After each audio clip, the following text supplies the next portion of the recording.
Hello and welcome to Soothing Pod Sleep Stories.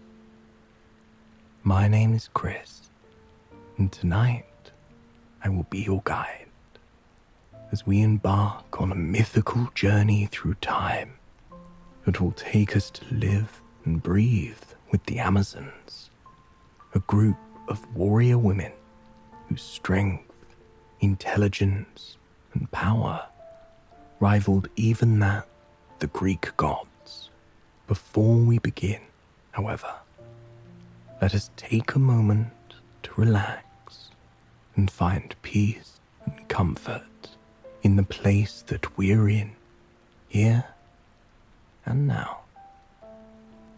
Close your eyes and allow your body to sink into whatever comfortable surface you are laying on. Here and now, there are no obligations. There are no responsibilities. There is no to-do list. Now is your time to just be, with no guilt and no rumination, by simply listening to the sound of my voice and embracing this journey with me. You are already giving your body the nourishing gift of rest. Anything else you are seeking will come in time, but for now, just allow your body to relax and listen to my words. For a moment, imagine you are laying in the soft, evergreen moss of a forest floor. Above you, there is a tall oak tree. Its branches and leaves reach for the baby blue sky, shrouding you from the light of the cool evening sun. The golden glow of it flickers through gaps in the leaves, glistening on the ground around you. As you breathe in, feeling a nourishing breath fill your lungs, you notice something remarkable about the lofty oak before you. When you breathe in, the tree slowly grows, ascending higher and higher into the brilliant sunset-streaked sky. The leaves double in size until they are about the size of dinner plates. They flicker freely in the breeze, full of life and energy.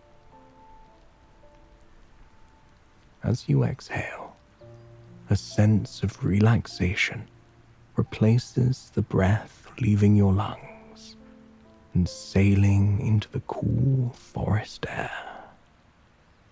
The mighty oak shrinks smaller and smaller until the tiny leaves are gingerly brushing against your cheeks and forehead in the gentle breeze. They blanket you with a layer of comfort, and the fresh, silky aroma of fresh leaves in a dense forest. Once more you inhale, watching in awe as the tree grows taller and taller, sprouting out of the soil until it is a glorious pillar high above your head. The breath filling your body and soul is as nourishing as the soil below you, giving the tree life. And again, you exhale, with the relaxation sinking down and enveloping your body. The tree shrinks, relaxing and letting go of the rigidness of its tallest form. Savor the feeling of this utter relaxation. Quite some time, you breathe in and breathe out. Breathe in and breathe out. Breathe in and breathe out. Breathe in and breathe out. Through all of this, you watch leaf after leaf descend from the tallest branches of the tree, drifting peacefully down, down, down through the air, until they settle into the soft soil and plush moss around you. With each leaf that falls, a different part of your body comes to a place of relaxation. A leaf slowly falls, breezing by your jawline and cheek, just barely brushing against them. When it does, your tongue falls away from the roof of your mouth. Your jaw unclenches, and your face relaxes to a natural, comfortable position. Another leaf drifts down, landing gently on your chest. As it does, any tension, any weight you were carrying there completely disappears. Soon, your arms and legs follow suit, releasing any tension until they are at ease. Now that we have taken the time to relax and find peace and comfort in the place we are here and now, let us begin our journey. Contrary to the name, the Amazons were not a group of women that lived in the Amazon. Rather, the true roots of the Amazons takes us back in time, the days of ancient Greece, the times of Hercules, of Dionysus, of Artemis and Theseus. Far beyond the lofty, craggy white peaks of the Caucasus Mountains, bordering on the edge of Europe and Asia, there was once a village that was the cause of legends and rumors that spread around the globe. The village was pressed at the very edge of the mountains, nestled in the foothills, grassy plains and meadows that stretched as far as the eye could see. The village was simple, with hut-like homes heated by chopped wood from the nearby forest, flourishing gardens and stables that were lined with intricate saddles and bridles. There was something unusual about this village, however. This was a village made entirely of women. Strong, powerful women that carried massive swords on their hips, as if they were as light as a bag of feathers. At all times, they had golden shields strapped to their backs, with sleek leather straps. Shields with intricate, hand-painted design that were crafted at the edge of their very own forges. Their clothes were woven from cloth they made by hand in the light of candles and the bright sun that seemed to almost always be shining down on the village. They all wore dresses of tan and white, dresses they could easily tie up as pants when they needed to ride their horses or enter battle. Each and every one of them had a gold helmet for their heads, and intricate braids that trailed down their backs. Braids that were washed in the river after working in the fields or traveling to distant lands. They were all strong, breathtakingly beautiful, and cunning. While women in men's societies were shunned to work only in the home and only speak when spoken to, the women of the Amazon had a life that was wildly different. And a big part of that lay in the hands of their queen, Hippolyte. Hippolyte was said to be the daughter of Ares, god of war. And indeed, everyone who laid eyes upon her or saw her in battle fully believed that to be true. Hippolyte stood a foot taller than any of the other Amazon women, and much, much taller than most men. Her features dripped with strength, confidence, and wisdom. Often, the sharp lines of her jaw were even more pronounced by the smile that graced her lips. She wore a war belt strapped around her waist and chest that was given to her by her father. It provided her with increased strength that she found necessary with her role.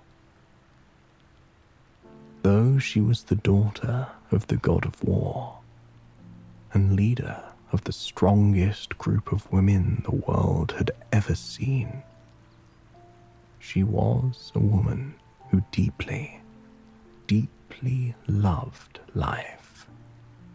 Her role leading the Amazons was one that saw the demise of several towns, villages, and states, and yet it helped build others up around the globe. But, most of all, Hippolyte cared for her people and had fierce, undeniable loyalty for them. She looked at all the women of the tribe as her daughters, her sisters, and she acted as if they truly were. Every morning, she awakened well before the rest of the village. When the moon was still high in the sky, painting the plains in swathes of silvery light, she would stretch in the plush sheets of her bed and look out the window at her village below. Her hut, which wasn't entirely different from the other members of the tribes, sat at the top of a hill, giving her a clear view of her people and the plains, which was the only place anyone would be able to attack from. On one particular morning, Hippolyte slowly placed her feet on the cold floor of her bedroom. She could feel the chill of outside, that damp mountain chill crackling across the floorboards. The air was brisk and bright, invigorating her lungs and her soul with every step that she took. She wrapped a wool shawl over her shoulders and tiptoed over to the window, tossing it open with a gentle creak. The wind swept into the room, ruffling her plush sheets and tousling her hair. blowing it back with the steady, constant gust. She closed her eyes and breathed in deeply. In the breeze, she could feel the magic, could smell the magic of the place they called home. She could smell the citrusy zing of pine trees that coated the mountain just behind her. She could smell the sweet grass that stretched as far as the eye could see, felting the landscape with a mosaic of gold, green, and brown. In the glow of the moon, Hippolyte could see the plain swaying from side to side, side to side, dancing with the rhythm of the wind. If she closed her eyes and listened closely, she could hear the rustling as they brushed against one another in perfect, beautiful unison. Below, she could see the homes of the people she loved, of the people she wanted to protect more than anything in the world. Not a single candle flickered. Not a single person stirred. They were hard-working people, and Hippolyte was grateful to see them getting some rest. Overhead, the sky was still a sea of cerulean, peppered with silver stars that seemed to glisten and beckon to Hippolyte. Though she hadn't seen her father in quite some time, she always felt the closest to him at times like this, and closest to her mother. Otrira was the first queen of the Amazons. She had founded the warrior group and brought them to the beautiful place they call home. Wanting to honor both of them, Hippolyte drew herself to her knees on that peaceful, calm, early morning. She clasped her warm hands in front of her chest and whispered a prayer to her father, to her mother, begging them both to continue protecting her people as she herself had protected them. She always felt a flicker of connection when she did this, almost like a kiss on the forehead from her parents, reminding her that they were, indeed, looking out for her.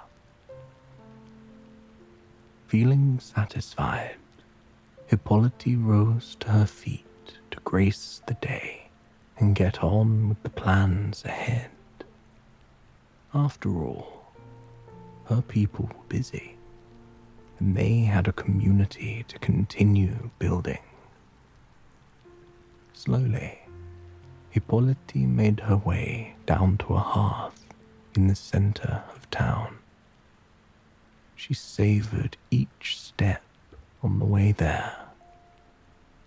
Though she had been here all of her life, she never tired of the beauty of their homeland.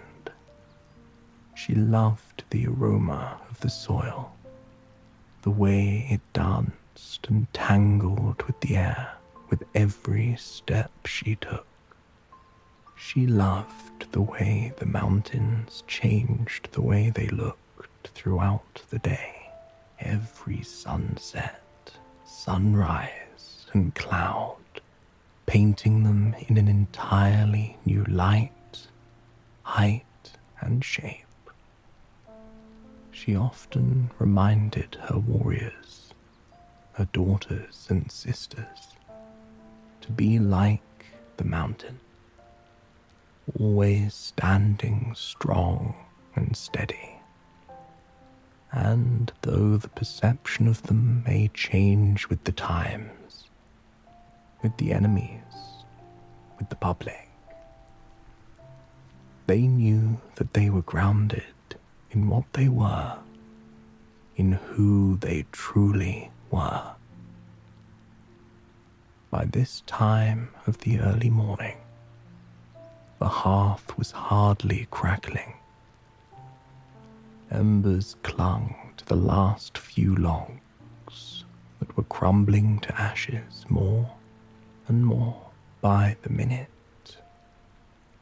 Hippolyte took the smooth, dried wood they had gathered months prior and tossed it into the hearth, feeding it. In no time, the flames had grown until they were licking the top edge of the fireplace. A large iron pot dangled over the flames, ready for breakfast. By then, several other women had awakened, eager to start the day and greet their queen. They each bid her good morning, smiling and offering general conversation with her. Everyone in the village was friendly with one another, connected to one another. Their bonds ran deeper than sisterhood. After fighting so many battles together, after traversing the world together, their bond was truly unbreakable. Hippolyte joined several of the girls to tend their flock of chickens.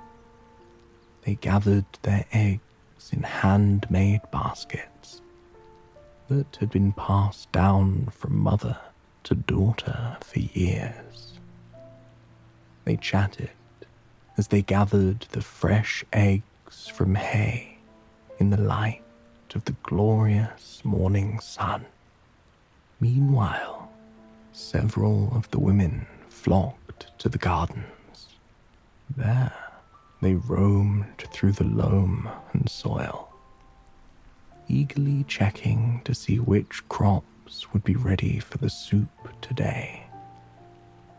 They worked in harmony with one another, plucking vegetables from the soft soil and handing them off to one another.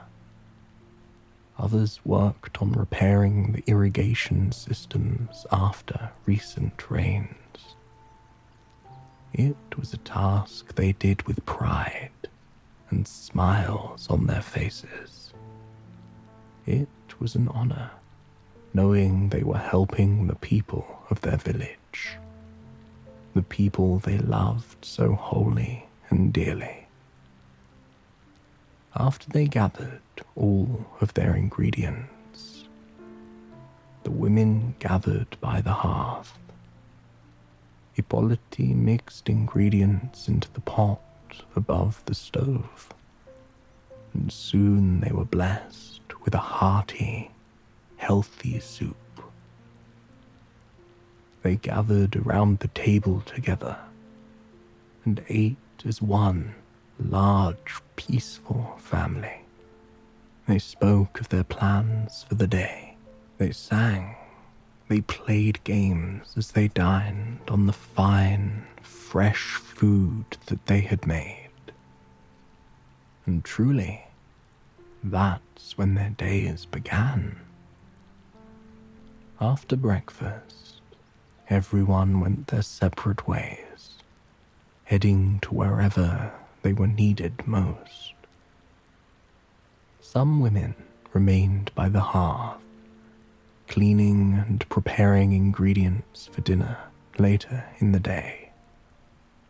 Others headed to their own meal to shear sheep, mend cloth, and create clothing for the village before winter descended upon them, blanketed them in white. Some sat in large blankets on the grass and read to one another, studying from the greatest minds in the world. They knew they had to be sharp as well as strong to survive in the world as it was, and studying and reading was an important part of their schedule. Women would often close their eyes and lay back in the grass as they took turns reading. The sound of the grass swaying just beyond their heads, of the flowers brushing against one another, brought them a sense of peace and groundedness that anchored them to the knowledge they were being introduced to. In every area of the village, people were eager to do things that furthered their community and strengthened it. And often that meant physical strength. Feeling motivated after the healing, filling breakfast, Hippolyte led a group of younger, teenage women to the fields. It was a day of training, a day where they would learn fighting skills, athletics, and how to expertly ride their steed. First, Hippolyte led them in a fighting lesson. Though they were a fearsome and powerful group, there was something magical about the motions of their movements. They were taught to move with unpredictability, with grace and speed that would catch their opponents off guard. With their sword in one hand and their golden shield in the other, their fighting was almost like dancing. The intricacies of their steps had a rhythm to them, a mythical quality that only stoked the fire of rumors that was raging about the group. Hippolyte stood on the sidelines and watched as the women in her group worked through several sparring sessions. From the outside, it was often a blur of gold against a sea of blue, brown, yellow, and green. The shields and swords moved through the air with such speed, it was hard for the untrained eye to make out exactly what they were seeing. But for Hippolyte, she could feel the movements. It truly was something in her blood.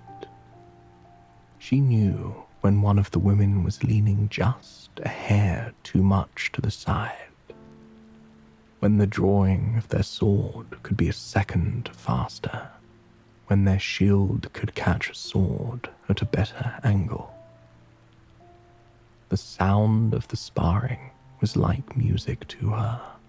The shing, click, shing, click of the sword and shield was a rhythmic, soothing sound to her. It was an assurance that her women would be safe, that their power united them.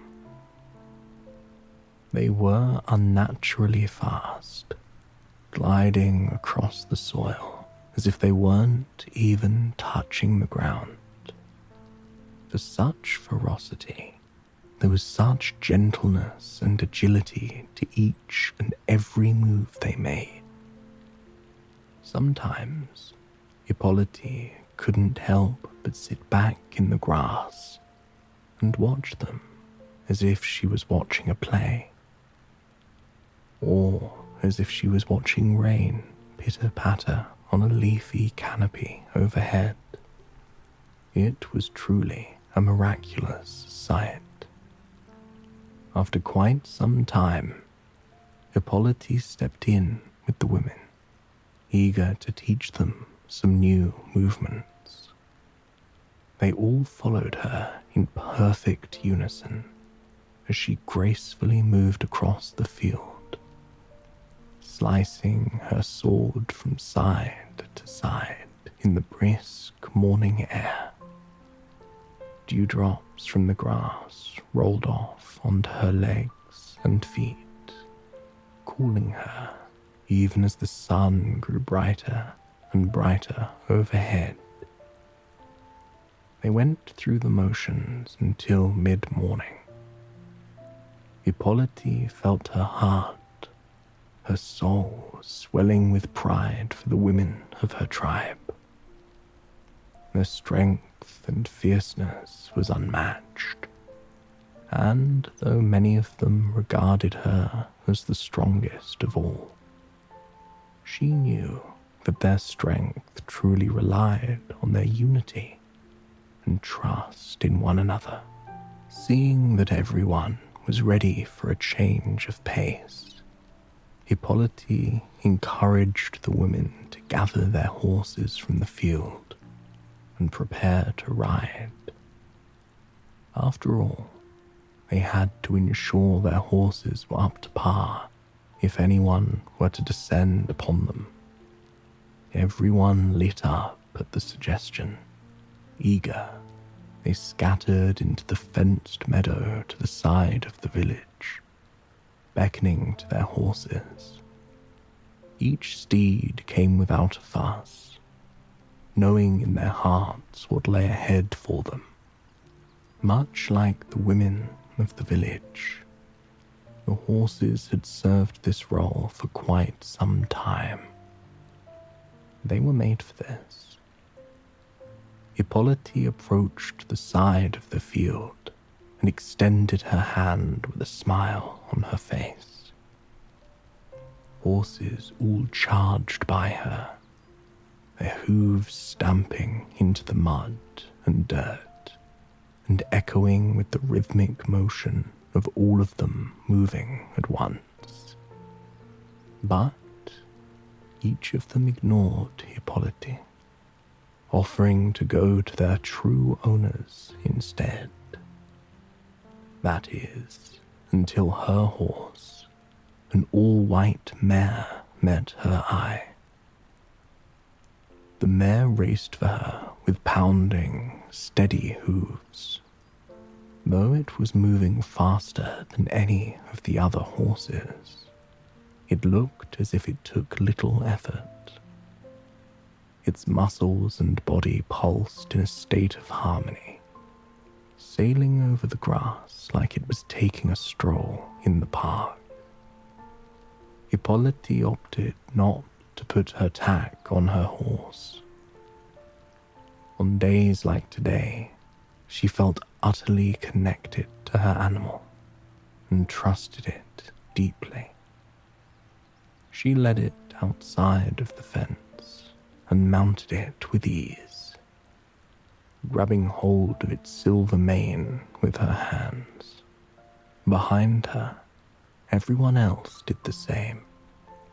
Several of the women spoke to their horses, whispering words of affirmation and kindness to them. They were not horses to them. They were part of the family, part of their identity. They were treated almost as well as the warriors themselves. And that made sense, because to the women, they were warriors of equal importance. Hippolyte cast a smile over her shoulder, waiting for the other women to give their nods of approval. And as soon as they did, they were off. Riding on their horses was like flying through the world. All that laid before them was open, beautiful prairie as far as the eye could see. Behind them, the mountains and village stood tall, reminding them they always had a place to return. The thunderous, continuous roar of the horse hooves felt as though they were the beats of their very own hearts, with no mission in mind except their desire for the feeling of freedom and connection to their spirit. The horses ran as fast as they could. The air of the plains whipped over the women, invigorating them with the scent of wildflowers, of soil, of the distant sea and mountains on the other side of it. They pushed harder, urging the horses on through the prairie. They were truly untethered, gliding through the world on the backs of their horses like they were in a dream. They could feel the strength of their horses beneath them, the rhythm of their bodies as they drove their hooves into the soft earth and pressed onward with no end in sight. Hippolyte closed her eyes, sinking into the soundscape for a brief second. This was the true sound of her people: dedication, drive, and spirit. But then she felt her horse hesitate. It was a mere split second, but it was enough for Hippolyte to know that something was wrong. When she opened her eyes, she wasn't particularly surprised to see a group of men standing before them, waiting on the horizon. It was not the first, nor the last time they would be visited by groups of other warriors. Although, the question was, what were they here for? Hippolyte remained on her horse as she and her group stopped before the men. The leader of the group was none other than Hercules, a hero desperate to complete several labors in order to regain his freedom and get forgiveness. Hercules told Hippolyte of his labor. He was to retrieve her belt for the king of Mycenae, the belt that gave her super strength, and the belt that her father had given her. Hippolyte was well aware of Hercules. She believed it was important to stay in touch with the goings-on in all of Greece. And in this case, it was certainly going to pay off. She knew that Hercules' crew was powerful, perhaps not powerful enough to defeat them, but certainly powerful enough to take some of her women down. Hippolyte looked back at the women, admiring their strength.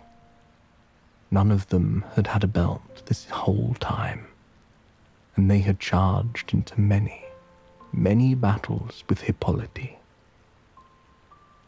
In several versions of the story, Hippolyte removed the belt and tossed it to Hercules.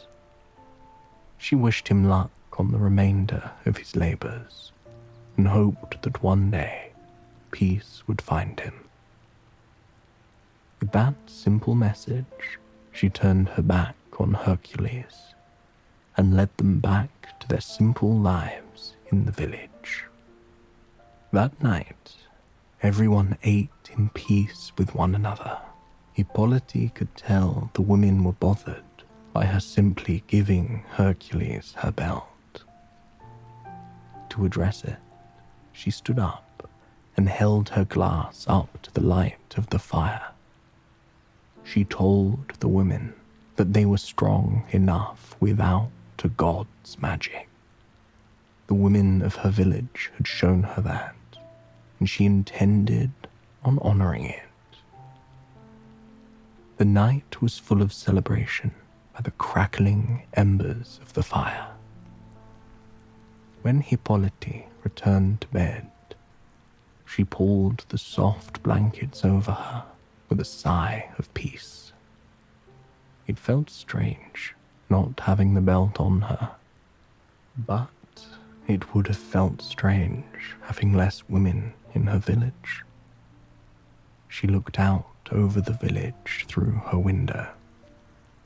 A gentle breeze lapped at the blankets and her exposed skin, and the moonlight trickled in through the window.